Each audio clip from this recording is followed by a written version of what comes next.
Welcome everybody again to another episode of the ideaXme show, that show that profiles the humans behind the really big ideas that are shaping our world and the future, inspiring future creators, and for all those really great stories. I'm Ira Pastor, your life sciences ambassador along for the journey. Today we are going to go into a fascinating set of topics, and to start off like we normally do on the show, we're gonna hit some really interesting numbers for you, just to sort of lay the background. Antibiotic resistance, that is when germs like bacteria and fungi ultimately develop the ability to defeat the drugs that are designed to kill them, is a major threat to public health, and a major unmet medical priority around the world. The U.S. Center for Disease Control currently estimate that we have more than 2 million antibiotic-resistant infections in the United States each year, which results in several million hospital day stays, and over 35,000 deaths per year. Worldwide, the number is upwards of 750,000 deaths from antibiotic resistance. So needless to say, this threatens progress in healthcare, life expectancy, and recent United Nations numbers show that if we don't do much about this problem, by 2050, superbugs could be killing up to 10 million people around the world each year. Unmet major medical need. In addition to all of that, this problem with antibiotic resistance has a major impact on food production. So now we're going to shift a bit, and we're going to talk about pork. In 2018, global pork production around the world amounted to over 120 million metric tons, represented by about 677 million pigs. Current research project conducted by the nonprofit World Animal Protection group identified several strains of antibiotic bacteria in some mass-marketed pork sources. And the data is staggering in the sense that 80% of sources they looked at had bacteria resistant to at least one antibiotic, 37% resistant to 3, and 10% resistant to 6 classes. And most worryingly, the report found that 27% of resistant bacteria were unaffected by antibiotics currently categorized as high priority critically important antimicrobials by the World Health Organization, which are those antibiotics that we don't hear about too much, but the ones that typically we use when there's no alternatives left.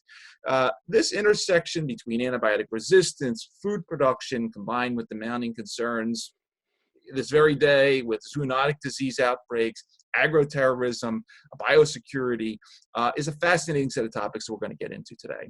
Today, I'm joined by Chris Bomgaars, who is the founder of EveryPig, which is a technology company that seeks to address the problems of antibiotic overprescription to pigs, as well as other pig health and biosecurity risks like African swine fever, which is a disease that's wiped out a quarter of the world's pig population since 2018. And his app is currently used to manage more than 3 million pigs around the world. Chris graduated from Loyola University in New Orleans with a business administration degree. He has spent time running his family's agriculture company, RC Family Farms, where he led strategy, procurement, and business development.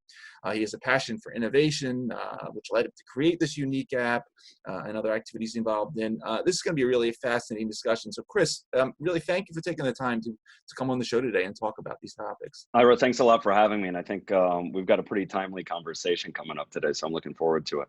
Absolutely, absolutely. Before we get into a lot of this stuff, I'd like to, as we do on the show, hand you the floor for a little bit, just to talk about yourself, where you grew up, how you got interested in this space, talk a little bit about your family business and your involvement in agriculture, and sort of the dynamics that led you on this way to this extremely timely and prescient topic at the intersection of agriculture, public health, biosecurity, this really important set of themes. Sure. So I grew up in Northwest Iowa in a small town called Orange City. It's in Sioux County, Iowa, which has a population of about 35,000 people and a population of about 1.5 million pigs, I think, or a little over 1 million.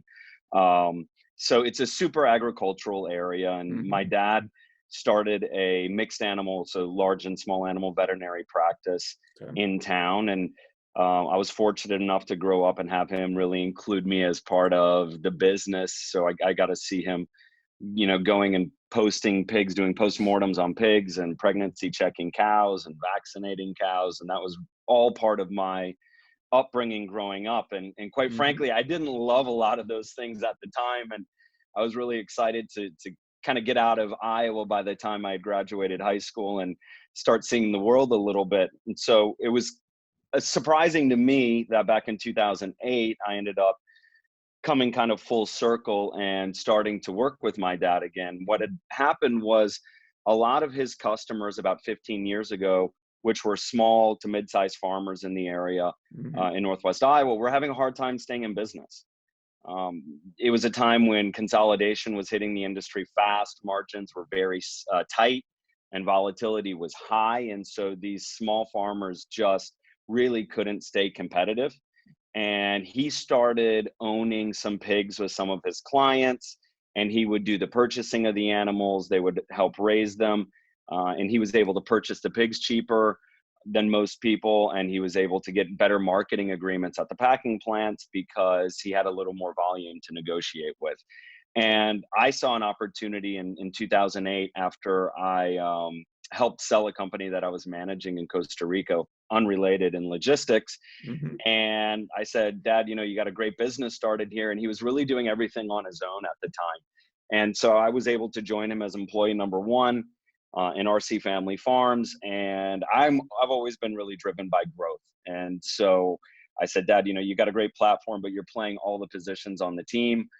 You're playing coach, water boy, cheerleader, wide receiver, Mhm. DN, and let me help fill in some of these spots and grow this. And so I spent 10 years growing RC Family Farms, and we had a lot of success during that time. And we grew the business from raising about 35,000 pigs a year to over 1.5 million pigs a year by the time I left, on about 350 different farms. Mhm.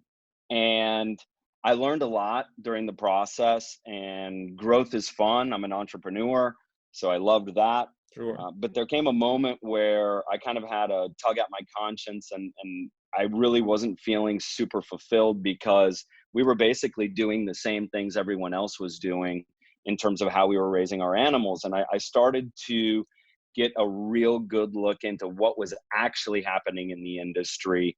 And one of the things that tugged at me the most was when we would hear from caregivers out on the farm telling us we've got an animal health issue here, and for Mhm. some reason we dropped the ball in recognizing and responding to that problem. On the flip side, the pig owners always want more engagement from their caregivers, and I can talk about that a little bit later on if you want. But it really got to me that we weren't handling animal health issues well enough. Mhm. And I started to look around at what the process was of collecting data. And we were using the same process as almost all the industry. And here's the way this goes: caregivers taking care of our animals that become our food Mhm. are writing down important data points on pieces of paper Mhm. that get faxed or driven or mailed into a centralized office at the end of the month, where maybe an accountant sees them to keep inventory numbers for the last 30 days. And then those barn sheets, is what they're called, get stored away for no one to ever see. Mhm. Now, the information that was going into those barn sheets, it's very time sensitive. So we were collecting symptomatic information. Are the pigs Okay. showing a cough, a flu? Are they lethargic? All treatment information is going down onto these paper barn sheets. And as you would imagine, the old process just doesn't work because the data is too old. The health issues have already worked their way through all the pigs, Yeah. and there was really no structured data and centralized way to communicate and respond to these caregivers. And so that was the genesis of EveryPig. I started out by getting a team together of very smart and creative people, and we really designed a digitized daily checkup in an Mhm. app that we have caregivers filling out, and they're giving us all this important information of any mortalities on the farm, symptomatic animals, all treatments that are going into the animals, photos, videos, as well as some other important data points. And we have that data structured, And that information, the relevant information, appears on a farm feed where veterinarians are addressing these issues in real time. It kind of looks and acts like a Facebook news feed, but the veterinarians are using this to practice telemedicine in real time on our platform. So that was a bit of a long-winded response, but hopefully it gives a little bit of context as to Yeah, no, it's an awesome intro. And you know, before we get into some of the different components of the app and how it affects these different things, I was wondering, and I apologize for this, just because it's not my domain, but so we talked a little bit about, you know, the big numbers. So, you know, we have the 670 some odd million pigs. There's about, I was looking at about 400 or so million of those are in China, and the rest sort of distributed around. Could you sort of give us an idea, because you say that the app currently manages 3 million. What is I guess the current dynamic of the pork agribusiness industry? I mean, is it mainly large corporate farms? Are there still a lot of small family businesses? I'm just trying to, I grew up in the pharmacy business, right? And I was familiar with the sort of the community pharmacy, and ultimately my dad's business being put out of business by Rite Aid and CVS. What is the current sort of model? What does it look like? If you could just talk us a little through that for those that sort of are only aware of, you know, bacon and ham at the end of the day. Sure. Yeah, that sounds like a good place to start. So EveryPig, actually, at this point, we have companies on board that are raising a little over 10 million pigs a year. Right now, and we've got, I think last year we had about 5 million pigs under care in the system. So we're collecting a pretty significant amount of data, and I believe we've got over 1 million barn sheets, digitized barn sheets, already collected. But yeah, those numbers that you're giving sound pretty accurate to me. I think we produce somewhere around 110 million pigs a year in the United States. You mentioned African swine fever earlier, which was absolutely devastating to most of the countries that got it, especially China, where they raise and consume half of the world's pigs. And yeah, it's hard to get good numbers out of China, as you know, but it seems like the experts are saying that China lost about half its pig population last year, which would be a quarter of the world's pig population from one country alone, right? So there's some pretty staggering numbers, but and in every country it's a little bit different. My experience obviously is in the United States, and we did a lot of business with Canada, so I've got a pretty decent background of knowledge in those countries. We have users in Brazil now, and I've been spending some time in Brazil, so I'm fairly familiar with the system down there as well. So I'll talk a little bit about the way the industry is set up there. Sure, please. You heard me refer to caregivers, right? Caregivers for most of the industry, and when I say most of the industry in the U.S., I'm talking probably about 90%. Certainly over 75%. But caregivers are the people that are taking care of the pigs on a day-to-day basis. And typically these are farmers that own barns on their property. So these will be farmers, typically the buildings are in areas where you have corn and soybeans growing, because corn and soybeans are the most effective food source that we've been able to find that works at scale, really. And so we're talking states like North Carolina, even more so Iowa, Minnesota, some in South Dakota now, but you've got pigs in Indiana and those areas, Illinois, some. But typically it's a pig owner that's a company like Smithfield Foods, for example, the largest supplier and owner of pigs in the world, owned by, well, they've got a few different outside ownership groups now in China and Hong Kong, I believe. But they raise about 20 million pigs in the United States every year.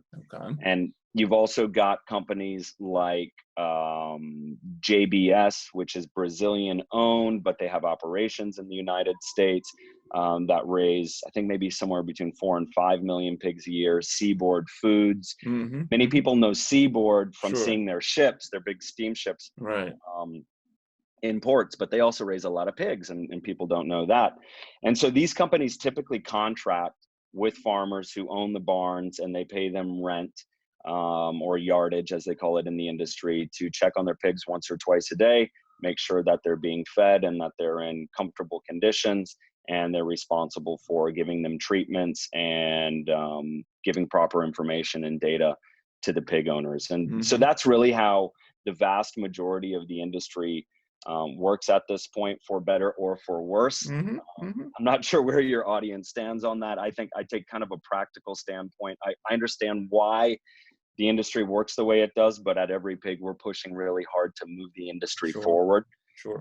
at scale. But in countries like Brazil, there's a ton of consolidation in the industry. They've got two major companies, BRF, which I believe owns and raises about 10 million pigs a year, JBS in Brazil, which is about 5 million pigs a year, and one other large co-op. And from there, it drops off significantly. So in Okay. most countries, from what I see, the industry's very consolidated, and it's only increasing in that direction, for better or worse. Again, I'd like to see, maybe more small farmers having some ownership in the pigs again one day, because I think it ends up making for a better meat and a better product when Sure.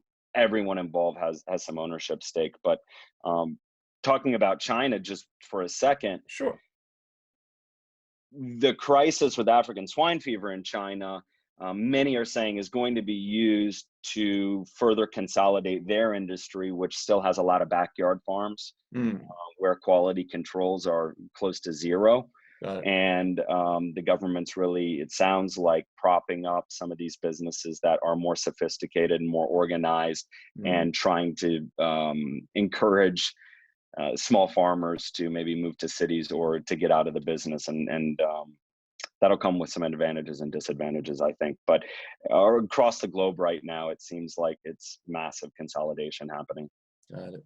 Got it. And I appreciate you laying the ground on that. It's very interesting, and to hear sort of the similar dynamics that we see in other industries, specifically, where I usually hang out in pharma. But no, that's very interesting. So moving from there, let's get into the area of antibiotics and antibiotic resistance. And once again, I'll start off sort of coming at this from the perspective of the human pharma side of things. Obviously, we the industry that I grew up in did a pretty good job at creating these antibiotics, going back to the late 19th century, early 20th century. We did a good job in the middle of the century, but then things dropped off substantially. I have some friends in the animal pharma business. I am sort of aware that the antibiotics there are, similar. There are variations, and of course, they're antibiotics, antifungals, obviously pigs and sort of companion animals and food animals experience a range of other stuff, worm infections and all this other nasty stuff. But coming down for a circle, what are the issues that lead to the overprescribing, specifically in when we talk about animals like pigs? Is it similar to what we see, like, with the mother that has the kid that's crying, and maybe the doctor says, no, this is viral, but they want the antibiotic anyway? Is it just that many of these large producers just, antibiotics are part of the diet to keep the animals healthy? Where are the problems arising? And then ultimately, if you could then feed into sort of how EveryPig works to stem that. Okay, great. Yeah, so this is the part where I get in trouble with a lot of people in the industry, but I've never been real afraid of that. So No, I like to be able I like to be able to kind of talk with people about this that aren't familiar with farming, which is Sure. the majority of the country, right? I think one of the big misalignments that is going on in the industry today, and it's not just a misalignment in the industry, it's a misalignment for everyone that's eating food, which is all of us. Sure. Swine veterinarians in particular in the United States are highly financially incentivized to sell medication that goes into our food supply. So we don't have this separation like the Walgreens or the CVS as a pharmacy of a middleman. You have veterinarians that are in charge of making medication decisions, treatment decisions for all these animals, who also make their money by selling those drugs.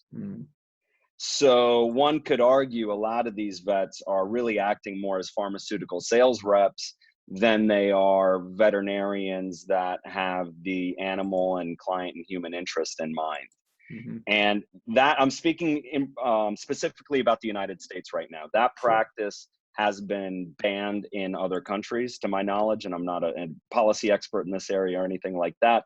but it is something that is happening in the United States and not necessarily happening in other places like a lot of countries in Europe, from what I understand. So I think that's one big misalignment Okay. that's going on right now that is probably going to change in the nearby future. And I don't think that's going to be bad for veterinarians. I think it's really going to help encourage them to use their veterinary brain power and bill for their veterinary brain power instead of billing for selling medication. Gotcha. So that's one area I think most people really aren't aware of that's what's going on in the system right now. And you would imagine there are some pretty big and powerful interests that don't want to change the rules of that game. Sure. In terms of what are we doing on antibiotic resistance or for antibiotic resistance in EveryPig, as you and your audience are probably aware of, they like to say that awareness is the first step of any change, right? And most pork producers are not in any significant way keeping track of the antibiotics that they're using in their system.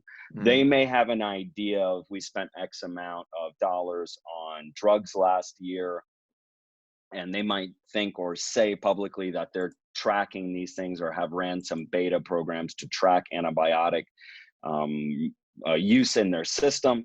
But the reality is, in general, this is not really happening. So in EveryPig, one of the first things we did in collaboration with one of our first large customers, Pillin Family Farms in Nebraska, who's a very forward-thinking group of pork producers, is we started tracking this for our users and visualizing their antibiotic use on a system level and also on an individual farm level. You mentioned earlier in your question about maybe an overly sensitive mother who really, out of an abundance of caution or a little bit of hysteria, wants to over medicate or have the medications available. It's the same with caregivers on farms, right? There are some that won't call the veterinarian soon enough, and there are some that will want to call and prescribe or treat pigs way too often, and the majority are probably in the middle. But one thing that we do on our platform is we at least visualize this information for the pig owners and the veterinarians so they can see how antibiotics are being used. And we really believe that's the first step to change. We also have antibiotic withdrawal period warnings for caregivers and systems. So there's a period of time before animals go to market to become our food that they're not allowed to have certain antibiotics. And the idea behind this is that the antibiotics need to work their way out of the animal before it becomes meat. I'm proud to say that in EveryPig, we helped at least 2 cases of pigs that had just been given antibiotics. We helped our users recognize and prevent those pigs from going into the food supply when they were scheduled to go to the packer the next day. And this is coming from a very conscientious company. And they told us that these were some of their best caregivers that just made human mistakes. And so we were really proud that at EveryPig, we're helping to facilitate this awareness and stop animals with antibiotics in them from becoming our food. That also saved that individual company over $3 million in fines and countless reputational damage. So that's one of the things that we're really passionate about and trying to spread around the industry is, hey, we can help you keep antibiotics out of the food supply if this is something you actually care about. And I think a lot of that is going to be driven by consumer pressure. Unless consumers are saying, hey, everyone, we know the technologies are out there. We know you can do this, but you're not doing it. Especially brands, they're going to have to respond to the newfound consumer awareness. But I think at this point, not enough companies are feeling that real pressure. Excellent. Makes sense. Moving from that now into another very timely topic, and obviously in the press with everything that's been going on with the coronavirus last few weeks, the term zoonosis or zoonotic disease has become sort of part of the American lingo here in terms of representing an infectious disease that can spread from a non-human source to humans, but we don't normally think that there are also obviously zoonotic spillover events that can go, might not hurt us as humans, well they may, but can go between species. And this brings up this very interesting topic that we mentioned earlier about agro-terrorism, and I had to look sort of a general definition of this up, sort of the malicious intent to disrupt and destroy the agricultural industry or food supply of a population via the malicious use of plant or animal pathogens. Quite a timely topic. And you spoke about African swine fever as an example, in the sense that here's something that's wiping out a lot of pigs. It's carried by, pigs get it, but also feral pigs. And I'd like you to sort of talk about that as well. And it is, it's not one of these things that, kills only a few. It has 100% mortality rate. So it's a pretty nasty thing. WHO has it on there as a major problem. Talk a little bit, if you would, about agro-terrorism as a theme. And then also, once again, how EveryPig and the technologies that you're developing can be used to intervene in some of these, these unique conditions that we just, we don't normally think of them, but they're out there, they exist, and unfortunately we only run into them as we have, with the coronavirus situation now, that bring them into the public's mind, but are a much bigger issue in your industry that you have to deal with on a daily basis. Yeah, so there's a lot there. Let me think about how to best unpack that, because I could probably rant on these things for Please quite do. a while. Most farms in the United States today that have pigs have thousands of pigs on those farms. And those of you that have children can just think of it like a school, right? Your kids go into school and they're exposed to whatever their classmates have. In our pork production industry in the US and in Brazil and other countries, most of the farms now are very large, and the pigs are usually under, 1 or 2 or 5 barns on a site, and diseases spread really fast. So that kind of lays the framework for serious disease issues spreading really quickly.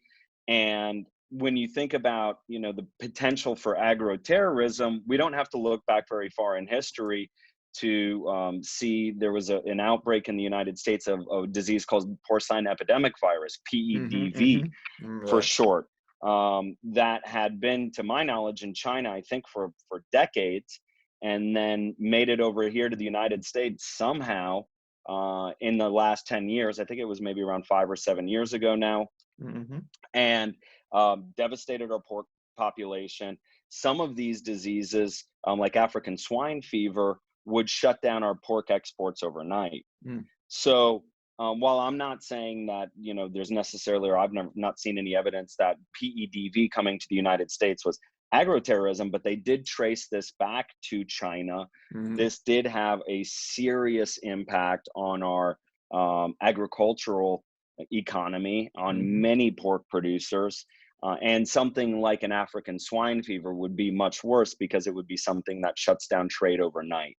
Gotcha. So some of these foreign animal diseases that would shut down trade overnight are incredibly threatening to the industry. The United States exports, I think, somewhere between 30 and 35% of all of our pork produced, which makes us very reliant on getting that product to market. So there's a lot of talk around about, whether someone would intentionally bring over African swine fever or some other disease, which would have an economic impact in the billions of dollars, and would be really, really hard on a lot of our industry. So where EveryPig steps in, again, is through, we are the platform that has the best ability to recognize and respond to these issues in real time. We're collecting thousands and thousands of photos and videos all the time, straight from the farm.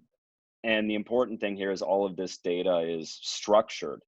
And so we've actually been able to create a few artificially intelligent algorithms which help us identify illnesses and predict mortality events in the future. And I'd be happy to talk about that a little bit later on. But where we're really focused on helping right now is that real-time recognition of new health issues as they appear in animals, instead of this old process of, writing things down on paper barn sheets. and collecting it that way. So I think this year is a year where we're looking to collaborate more with large organizations that have, maybe tried to make apps like this in the past, Mm-hmm. and not been very successful for a number of reasons. But we're looking to collaborate with the industry a bit more on an organizational and maybe even regulatory level, so we can get people now entering this information digitally, because the technologies are out there to recognize things quicker. Yeah. And then you set up quarantines quicker, you eradicate or get the disease under control faster. But speed is of the essence, and we're working with an industry that historically has been quite resistant to change, very skeptical of technology, very skeptical of any increased transparency. Sure. And, what we're living through right now is really increasing everyone's awareness around being able to recognize and respond to this stuff a lot quicker, so we don't have to go through such draconian measures to start to contain some of these disease spreads. Fascinating. Really fascinating stuff. When I first started sort of looking into the background to get prepared for this show, and I was going through the pig information, I said, I was like, I wonder what else we eat, and some of these other numbers are fascinating. Every year we go through 9 billion chickens. I see 242 million turkeys, 2 million sheeps, 32 million heads of cattle. Are you going to expand EveryPig into some of these other? I mean, there are a lot of animals out there to look after with all sorts of different issues. Probably, I don't know the difference between pork diseases and lamb disease and so forth, but it seems like you got a pretty big patient population, as we say in the pharmaceutical industry. Any other plans beyond pigs? Well, yeah, we've got some interest in that, but right now, we're a pretty lean crew. Sure. It's myself, and I've got a great designer who's been with me, a software designer for 5 years. He wears a lot of different hats, and we've got a team of developers and data scientists that are doing a great job behind the scenes. But there's a possibility that if we get some funding, if we raise a Series A this year, or get some governmental funding to expand into other species, that's something we do. It's hard for me to think about right now because we're working expanding around the world to get every pig under EveryPig's care. Sure. And that's Understood. that's really what our mission's focused on right now. And that's where we have the domain knowledge, right? Like, sure. I know very little about sheep. I know very little about poultry. Me too. Almost, next they to taste nothing. Good. Right. But it just takes a lot of domain knowledge to be able to build these things out as well. So I'm not saying no to it. It's something that has been on our radar, but we are super focused right now on expanding EveryPig domestically and internationally. Got it. Yeah, I thought it would be interesting. I didn't want to look at those numbers because some of these numbers fascinate me. But getting back to the app for a minute, you mentioned AI before. Talk just a little bit about going out now. Obviously, you're raising rounds of funding, you're expanding your client base and so forth. A little bit more of the technology, machine learning, some of these other complex tools that we see in my industry. Obviously nothing confidential, but anything else you want to talk about in terms of sort of the potential of the app, things you're thinking of developing beyond the antibiotic resistance and the zoonotic diseases and the general herd management? Yeah. So I've always been, for many years, I've been pretty fascinated with AI, and a lot of people, powerful leaders around the world have come out and said whoever controls AI controls the future. And I think, AI at this point is in a place where it's pretty narrow. We're working with a lot of narrow AI, so very specific use cases. And general AI is not something I know much of anything about, or are we really working on. But narrow AI in our area is really interesting. So I'll give you the example of our machine vision AI. Okay. So growing up, a lot of my memories with my dad would be, as a veterinarian, would be, a client would call him, a small farmer, and they'd say, "Hey, doc, I lost 2 pigs today. Looks kind of suspicious. They were healthy yesterday. Can you come out and post them?" Well, postmortem means conduct a postmortem. Mm-hmm. So the model is the veterinarian then, as soon as they can, 24 hours, 72 hours sometimes, hopefully sooner, gets out to that farm, cuts the pig open and it does an autopsy. And the reason they do that is to recognize the illness that might have caused the death, to make sure it's nothing contagious that the rest of the farm may get, to save the rest of the pig lives. So the postmortem has a lot of value.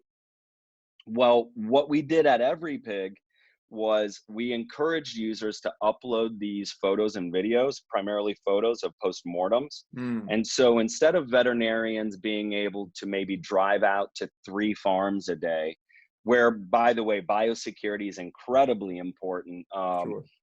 I've had biosecured Tyvek suits and N95 face masks in my closet since SARS, just because my dad owned a veterinary clinic. Sure. And we had those available, and that was really industry practice today. Not necessarily the N95 masks, but certainly Tyvek suits and changing boots, putting on clean boots each time they go to a farm.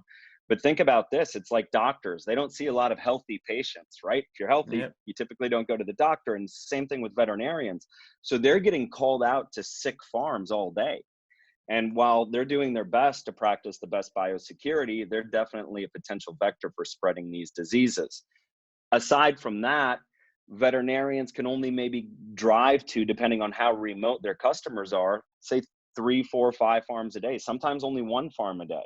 Mm. And that's just too slow. We've got a major rural veterinary shortage in this country. Almost no one is studying large animal veterinary practice anymore. Everyone wants to go to small animal and live in the cities. And so these veterinarians that are practicing in pork production companies or specializing in swine are generally incredibly stressed out. They're covering way too many farms. They never have enough time in the day. And so what we help facilitate is them to allow them to recognize and make diagnosis through things like postmortems that the caregivers are now conducting through photos. And so we've got a database, I don't know at this point, it's probably over 20,000 tagged images of postmortems, high resolution tags. So we'll see a postmortem that might show a pig with mulberry heart, or might show a pig with pneumonia or hemorrhagic bowel or issues like that. And we have veterinarians tag those images. And that trains, I've got a great team of data scientists that help me with these things. They trained algorithms to start to recognize those illnesses and images.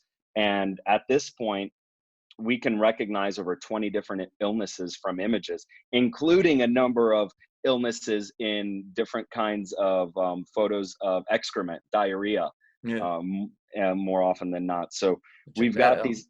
Yeah, I know, right? It's pretty interesting. But so we're able to, with our AI, we're able to recognize over 20 different illnesses from photos. And, it just looks like a magic wand in the app, and it pops up, and it serves as a bit of an assistant or a guide to a veterinarian saying, hey, you might want to check out E. coli here, because we have a 96% confidence that this is E. coli in the picture. And in fact, some of those events that have happened in the app have helped veterinarians respond and save hundreds or thousands of pigs each event, because they're able to jump out ahead of the problem. So that's one area that we're using artificial intelligence as an assistant to these veterinarians and helping our customers jump on top of the health issues quicker. Very cool. Very cool indeed. Well, I have you. I just wanted to ask you this is sort of slightly unrelated, but I would like to get someone with your background's perspective on it, and sort of get the feel for if there is any fear or interest or whatever from the animal husbandry community. But give me your few minutes on what you think about the emerging area. I know it's not here yet, but this sort of emerging area of laboratory cultured meat. I know the sort of this is the very early days of this stuff. The hamburgers cost $250,000, but I don't know, if they're making lab-grown pork yet. But what does the agro-business, agro-husbandry field think about these things? Obviously, you mentioned that it is an area that doesn't care too much for technology as much, but any fear that, you know, we're not going to have pork farms one day, or is this sort of just something they don't really care too much about nowadays because it's so far out? Yeah, I think that's another pretty fascinating topic. If you look at what the large meat companies are doing, they're investing in these Right. technologies. Yeah.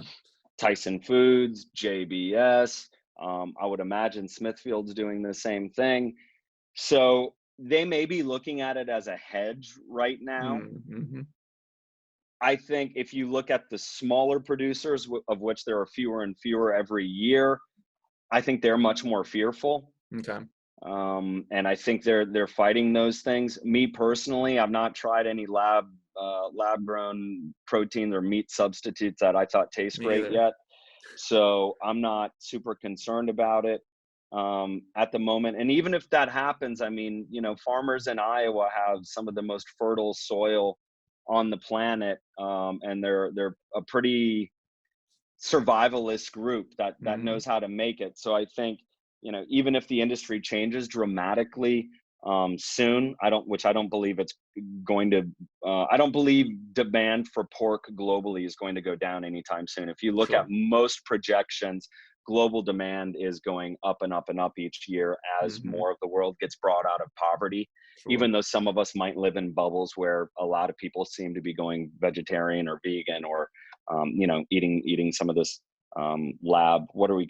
I don't even know. Are we calling it meat at this point? I don't eat it, so I Yeah, don't. me either. And I think it'll also be interesting to see how safe it is because Yeah. it seems to me to be the furthest thing from natural or organic. Yeah, that's a big So problem.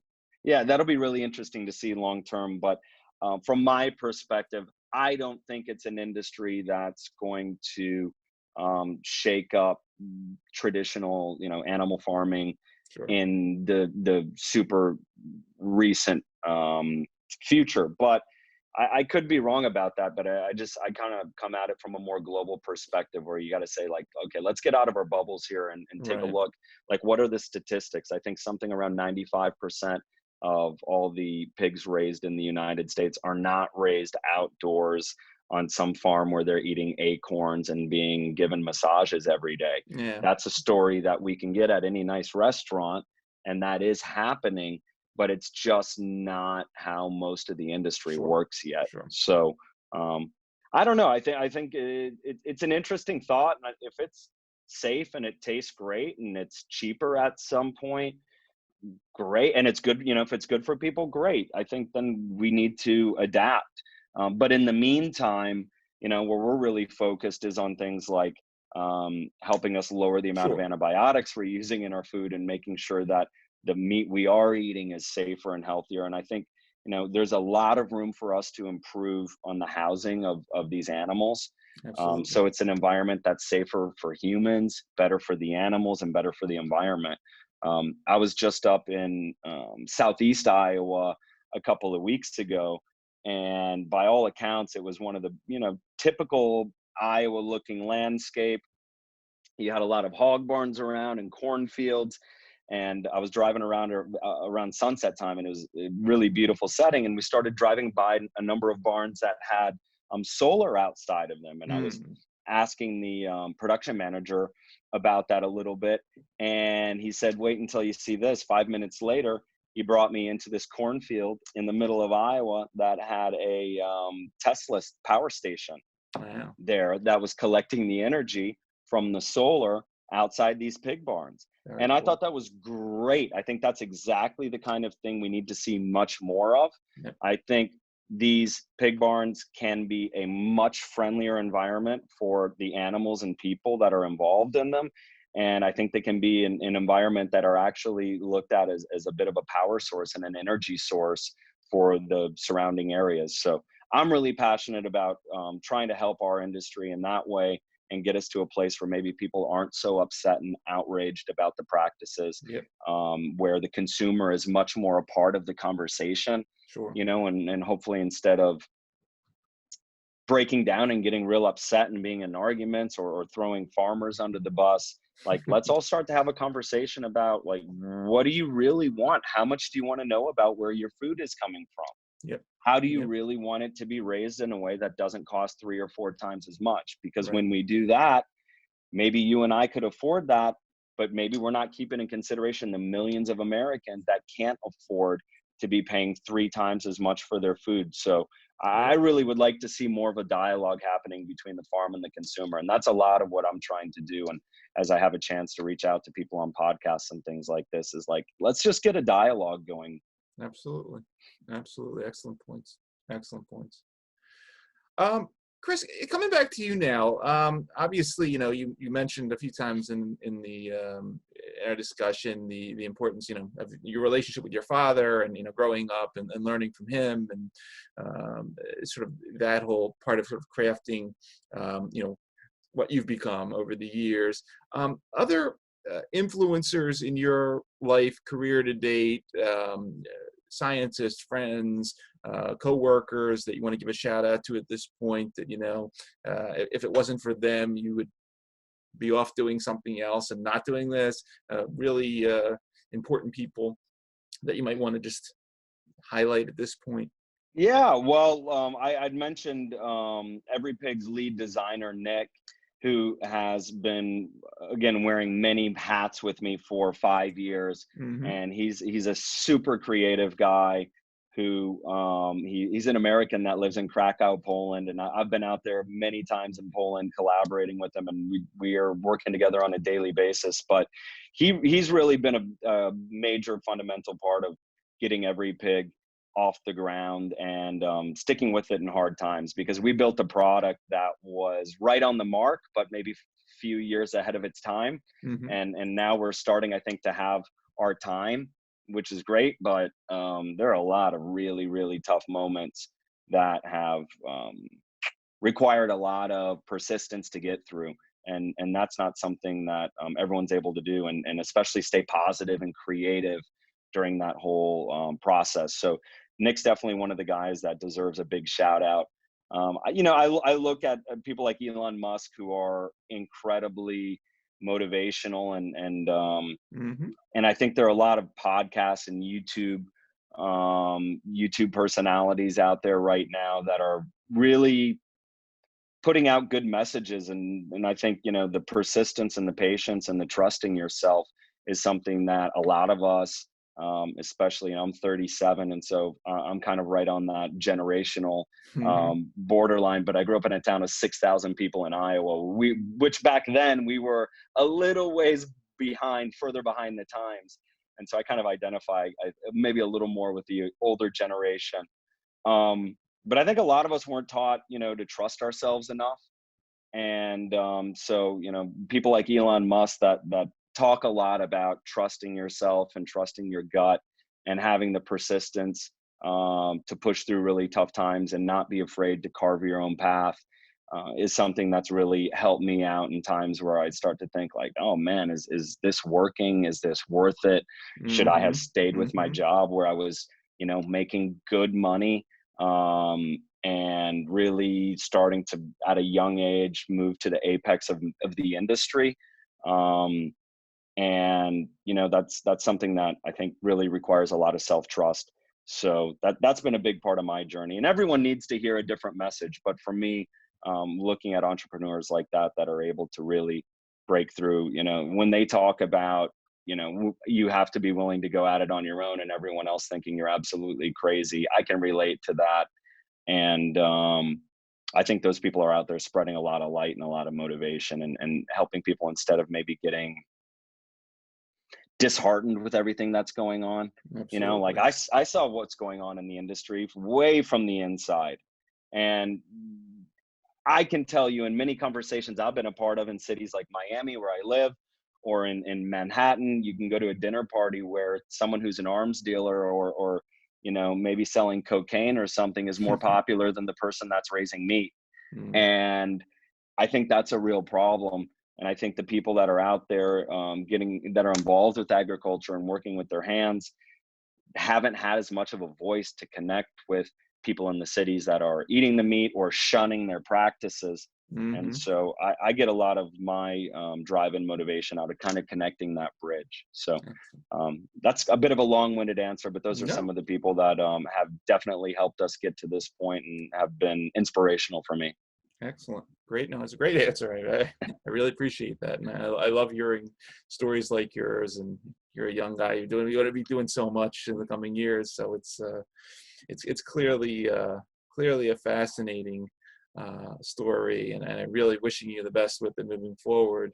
Thank you. Um, for everybody that's going to be watching on the YouTube channel or listening on the various podcast networks, we've been spending time with Chris Bomgaars, founder of EveryPig, doing truly amazing things to protect us from antibiotic resistance, zoonotic disease outbreaks, agro-terrorism, all while helping build stronger biosecurity and enhancing quality fresh food production with the EveryPig technology.